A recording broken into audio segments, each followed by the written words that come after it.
Nakadetain ngayon si Alice Go sa parehong seldang ginamit ni dating Senadora Laila de Lima noon mula sa Campo Crame sa Quezon City. Nakatutok live si Mariz Umali. Mariz. Emil, walang special treatment na ibibigay kay dismissed Bamban Tarlac Mayor Alice Go sa pagdetain sa kanya rito sa PNP Custodial Center.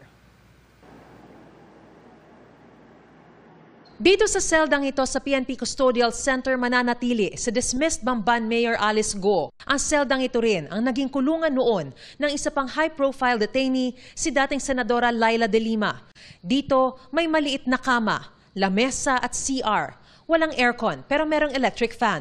Bawal din ang gadgets kaya kinuha at inilistan na lang ang lahat ng ito nang pumasok siya sa kulungan. Katulad ng ibang detainees, may schedule na kailangan sundin para sa mga bibisita. Siya po ay itatrato bilang ordinaryong detainee katulad po ng ibang na-detain po dyan sa loob po ng custodial facility. Limited po ang kanyang movement. Hindi po siya makakalabas doon sa maliit na kwartong kanyang pinagkulungan. Ihahatidan lang po siya ng pagkain. Kahit narito sa PNP Custodial Center, handa naman daw dalhin ng PNP sa Senado si Go para humarap sa pagdinig nito sa Lunes. Matapos pagbigyan ng Capas Regional Trial Court ang hiling ni Senadora Risa Ontiveros. Ayon sa utos ng Korte, importante ang kasalukuyang inquiry in aid of legislation. Kaya pinagbibigyan itong dumalo si Go sa pagdinig basta't masusunod ang istriktong protocol. Inuutosan din ito ang PNP Custodial Center na dalhin ang akusado sa pagdinig ng alas 10 ng umaga sa Lunes. Hinihikayat ng PNP na magsalita na si Alice Go kaugnay sa mga sinasabi niyang natatanggap na death threat.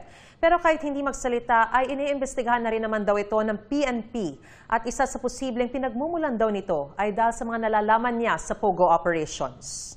Pero ang Presidential Anti-Organized Crime Commission o PAOC hindi naniniwala sa mga sinasabi kaugnay sa umano'y banta sa kanyang buhay.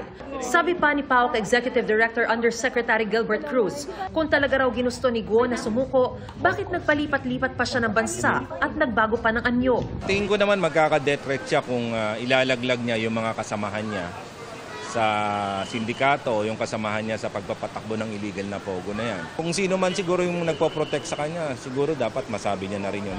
Ayon naman sa DOJ, yung goal ho talaga natin is to make sure na humarap siya sa mga kaso na hinain laban sa kanya. So if there is a threat to her life, we must take that seriously. Emil, siniguro naman ng PNP na susundin nila ang court order at magiging mahigpit ang seguridad na ipatutupad nila kay Go. At yan ang pinakasariwang balita mula rito sa Campo Crame. Balik sa Emil. Maraming salamat, Mariz Umali.